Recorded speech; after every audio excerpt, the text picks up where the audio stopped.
Once upon a time, in a kingdom made of candy, there lived a little girl named Caramel. She had rosy red cheeks like apples, hair as spun sugar, and wore a dress made of pure chocolate. Caramel lived with her parents, the king and queen of Candy Kingdom. They ruled their kingdom with kindness and love. One day, while walking through the chocolate hills, Caramel saw a small figure lying on the ground.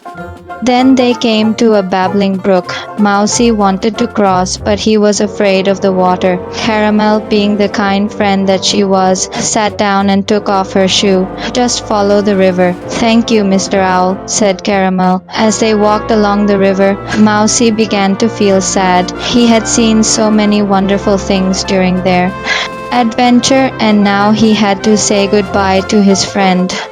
When they reached the peppermint forest, Mousie turned to Caramel and said, I've had the best adventure with you, Caramel. I will never forget it. Caramel hugged her friend. I'm so glad we could be friends, she said, but I'm also glad to be going home. I missed my bed and my pillows and my teddy bear made of licorice.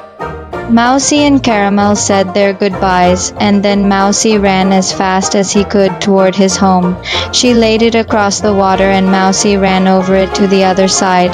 Thank you, squeaked Mousie. Oh, Caramel, I was so worried. Where did you go? Caramel told her about her amazing adventure and how she had made a new friend. The queen smiled. Well, then go get some rest. You must be exhausted.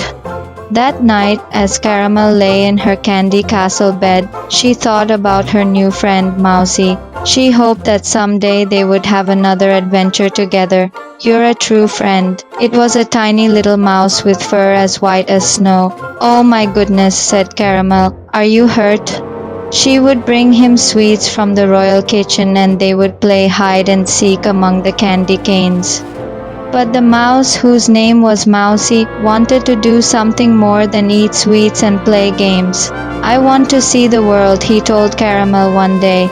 I want to go beyond the chocolate hills and the peppermint forest. Caramel had never traveled outside her kingdom, but she wanted to help her friend.